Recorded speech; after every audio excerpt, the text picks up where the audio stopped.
All right, viewers. Yesterday on To The Point, you had seen uninterrupted 35 minutes of a ground report that my colleague Shreya Chatterjee, who spent 2 weeks cutting across regions, not just Simanchal, because somewhere down the line the word Simanchal has stuck, that is the area of contention. But viewers, not just Simanchal, but cutting across the state of Bihar, various regions, to find out how contentious, how controversial, and is this electoral revision exercise of roles which is being carried out in the state of Bihar is problematic as much as the politics around it. Well, once again, we have her on the show today to actually speak directly to our viewers of a first-hand reporter on ground investigating the story, what she found out. We'll also be joined by Yogendra Yadav, co-founder, Swaraj India. Before we cut across to Mr. Yogendra Yadav, who's been very vocal on criticizing this contentious electoral exercise that is taking place right now in Bihar, I want to go to my colleague Shreya Chatterjee, who is with us. Shreya, we played out your reports yesterday. They were multifaceted, not just Simanchal, because there has been a lot of chatter on how it is about Simanchal, especially politically, that it is about a particular community, which resides more so in Simanchal. Give us a sense of the regions that you went through and what were your findings across Bihar. Well, Preeti, we actually started our journey from Patna and we travelled from Hajipur, Muzaffarpur on the way. Then we stopped in Simanchal. We spent a couple of days in Purnia, followed by Katihar. And right now, as you see, I'm still in Kishanganj. So clearly, Simanchal, as you rightly pointed it out, is dominating the majority of the conversation surrounding the Bihar SIR, particularly because of the entire allegation that came in from the opposition that this is a backdoor NRC, and also the process that we're also right now witnessing on the ground with source-based information from the Election Commission suggesting that yes, there will be, there are some foreign nationals who've been identified, and on ground, Preeti, as yesterday our reports showed, that's what the BLOs are suggesting, that they are actually identifying who the foreign nationals are, be it Bangladeshis, be it Nepalis, and they are separating those forms. They are not submitting it online right now. That's what we've been confirmed. So one thing is for sure, that there is an identification of those who are non-Indians and have entered the voter roll. But if you talk about the other belts, especially the rural ones, because Shreya, can I, just stay with me? Can I ask you one question while I bring in Yogendra Yadav into this conversation as well? On what basis are these illegals being identified as foreigners on Indian voting list?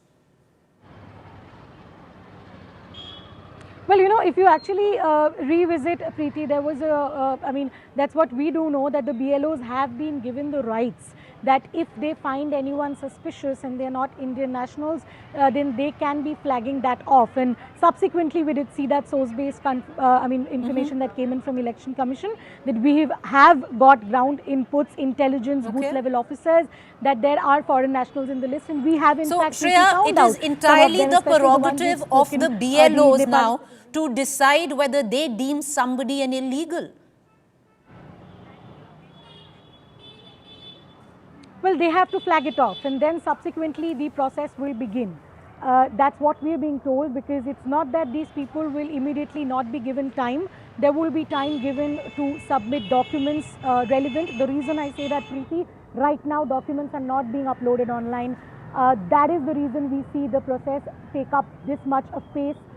Initially, when the forms made it mandatory for document submission, it was extremely slow, and BLOs have told us on record that they have seen change in order. Initially on the app, they could not recommend a submission without forms. Now they can. So the Election Commission will essentially start the process of this foreign national identification once the 25th July ends, and people will definitely be getting their notices through the message, because some of the people whose forms have been submitted, they are getting messages that their form have been submitted. Stay with me, Shreya. You're going to come back to the more contentious issues that you found, or the fact that, your report on one side where Hajipur was concerned, it seemed to be going as per at least what the initial notifications were of the Election Commission. We're going to come down to that, but lots of problem areas that Shreya's ground reports have identified. I want to bring in Yogendra Yadav. I think he's with us now, co-founder Swaraj India. And Mr. Yadav, you've been very, very vocal on what is a contentious, controversial electoral exercise that is taking place in the state of Bihar 3 months from now. We've had my colleague Shreya, who's been extensively traveling through the state, and some of the issues that I would reckon you've identified are echoing on ground. Number one, of course, now the BLOs having full right to identify and flag off on who they deem could very well be an illegal. The EC definition, and you've had the government of the day that constantly comes and says that, listen, over 80% of form submission is complete. We're going to get done very quickly.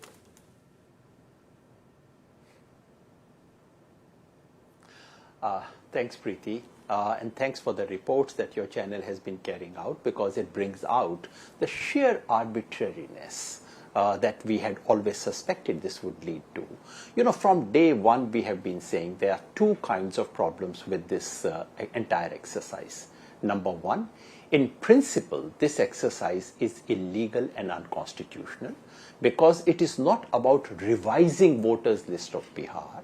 This is about de novo writing of voters list following norms which have never been practiced in India. It's for the first time in 75 years of Indian democracy that every single voter is being asked to apply for being on the voters list. We are not America.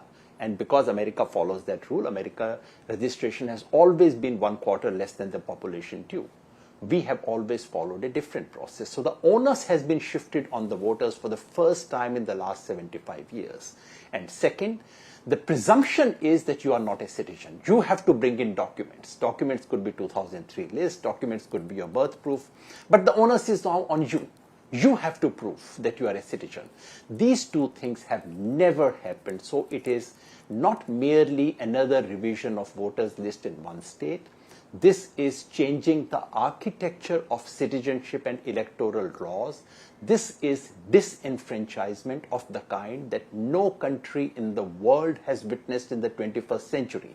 This is the late 19th century stuff, not 21st century. The second problem that we have pointed out is that even the notification as it was issued by Election Commission is on paper. In reality, nothing of that kind is happening. Election Commission says 93%, today's figure is 93% people have actually filled in their form.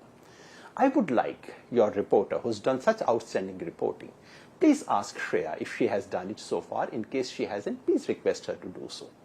Find one village, please ask Shreya, has she gone to any one village where 93% people are willing to say, yes, someone came to my house, they gave me 2 forms, I filled up 2 forms, gave 1 form to the BLO, 1 was returned to me as a receipt, and I have attached the documents, photograph and signatures. Can she find one single village? If Shreya says so, I would agree with the Election Commission. The simple fact, as we know, is the following. Number one, in most cases, BLOs have not gone to the households. In fact, today a video has surfaced where a video is being officially instructed, "Gharon mein mat jao, apne ghar mein baith ke karo." Number two, in large number of instances, the forms are being filled by BLO, not by people concerned. I suspect even the signatures are not being done by the people. In a majority of cases, photographs are not being affixed, although they are required. And in an overwhelming majority, no documents have been attached. So even the unconstitutional exercise that the EC had begun, in reality, that has turned into a complete farce. I say with all responsibility that the figures being released by Election Commission are fake figures, fraudulent figures, because they do not reflect the number of people who have actually submitted their own forms. And this entire exercise is a blot on our democracy, and therefore this farce has to be stopped. The kind of documents the Election Commission insists, please ask your correspondent, does she find anyone below the age of 40 who has all these 11 documents. I mean, I'm sure there would be some, not all, sorry. Only one document out of these 11. How many do not possess even that? Now, the focus in your report today happens to be Simanchal, and I agree that this is utterly arbitrary. But I would submit that this is not the only arbitrariness. Targeting of Muslims and Simanchal is a very obvious part, I used to say, of the BJP. Unfortunately, is that now applying to the EC as well? Can we speak of the EC and the BJP in the same breath? But I would also request your correspondent to please spend one day only with women, because I submit the worst victim of Election Commission's arbitrary order are not Muslims. They are actually women cutting across all communities. Because women do not have matriculation certificate. I mean, the proportion of women having matriculation certificate is substantially lower in Bihar than men. And number two, because of marriage, they live in a place where their name did not figure in 2003. Maike mein naam tha, sasural mein aa gayi hain. They are being asked to produce certificates for, or at least 2003 voters list for their parents. And women are petrified. Are मायके से हमें लाना पड़ेगा, दूसरे जिले से लाना पड़ेगा. So this exercise targets women, it targets all migrant workers, it targets poor, it targets illiterates, and it targets minorities as well. Right. You know, what you spoke about, you know, the women voters, Mr. Yadav, that's something that Shreya did touch upon, especially where the border areas are concerned, because a lot of Nepalese women are married in Bihar, the border is porous, and most of them don't have the prerequisite documents. And I think that's something that she did document as well. But stay with me, Mr. Yadav, because you're also patched in directly to Shreya right now, who's still in Bihar, doing follow-up stories after her a fabulous report, Shreya, that you filed yesterday. But Shreya, I'm sure you heard Mr. Yadav, you know, who has been raising concerns. He elucidated some, one or two of them, where he has, you know, the huge reservations whether the figure that filters in goes up by a percentage every day of those who have submitted forms. Now that figure stands over 90%. You've traveled across.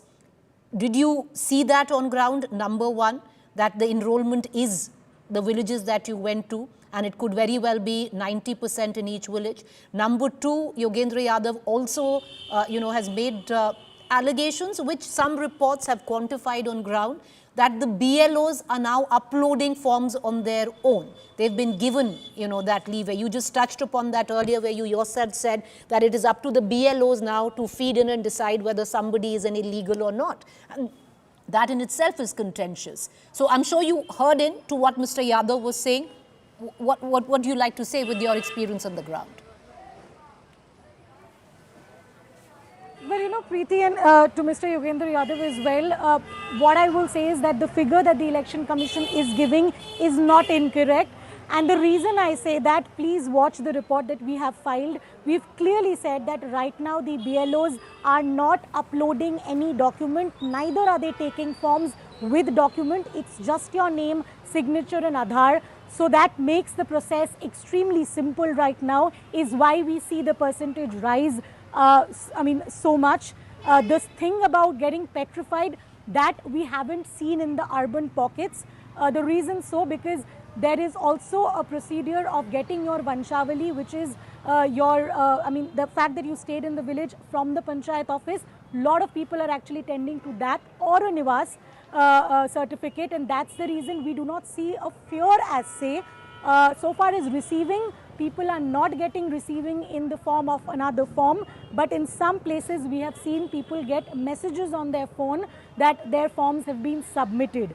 But as I repeat, the reason we see such a huge jump in number of forms submitted is because it's a diluted process, no document, just they need to upload with the name and just check the scan code, that's it. So that is the reason we see such a huge percentage right now by the Election Commission. Dr. Yadav, because, you know, it is contentious, because in the beginning, the entire attempt was that you file in the, the documents along with the form. That was very sluggish. So now you don't have to fill in the documents. And most of the BLOs are uploading the documents on their own. Therefore, that figure that we see.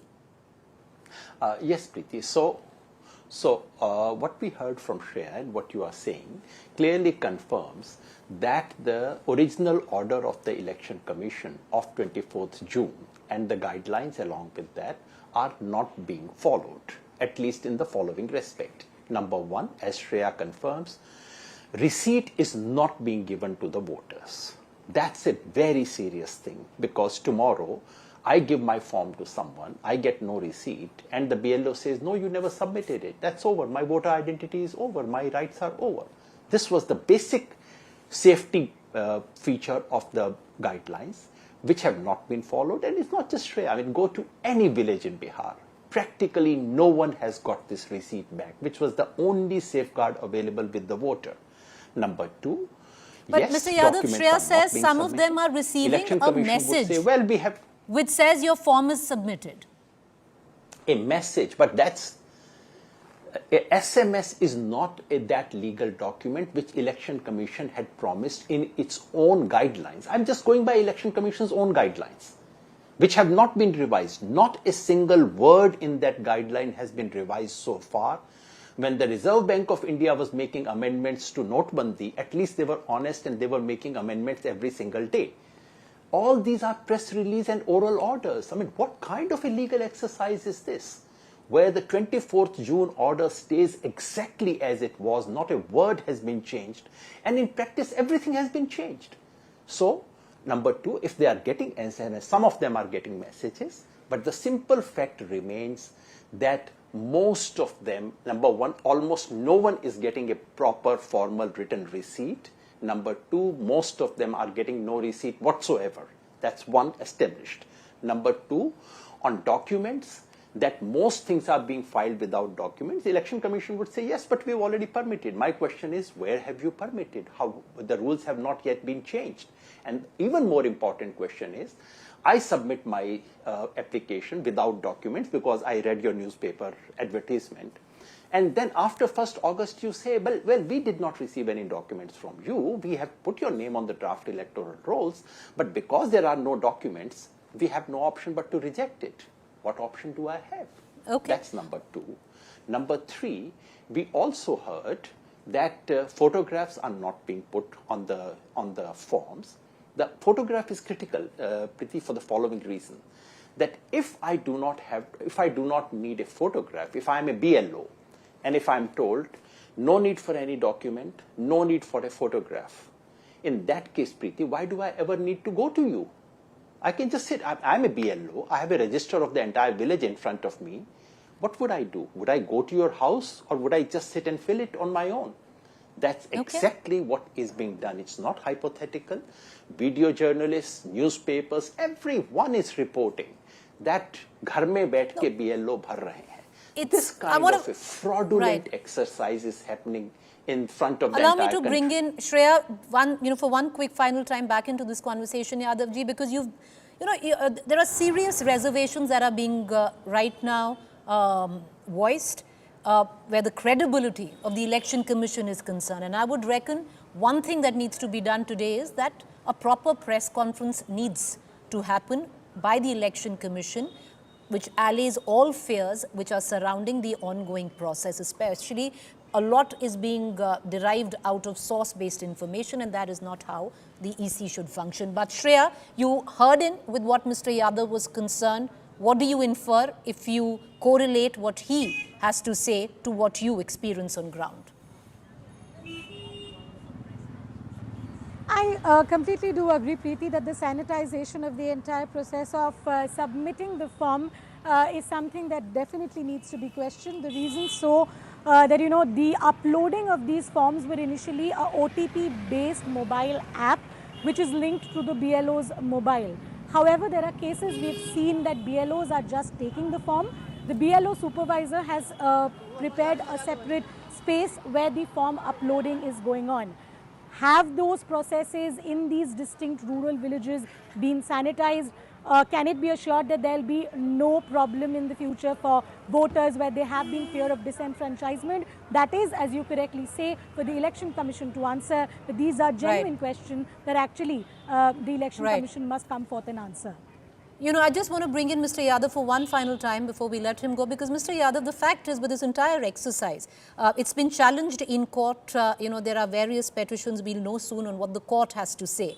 But it has far-reaching implication as well, other than just the exercise, because the narrative now that is being built around it is polarizing and divisive.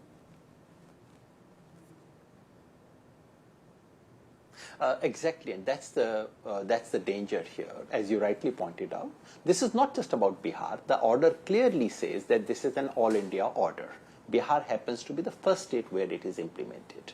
So even if we forget, let's imagine we forget all the practical problems. Let's forget the fraudulence that's taking place right now. Let's forget the impossible deadlines. And incidentally, these BLOs are not the villains of the piece. Poor fellows have been ordered to do something which is impossible. So they are doing what best they can do. I don't blame the BLOs one bit. It's the original order which is fraudulent.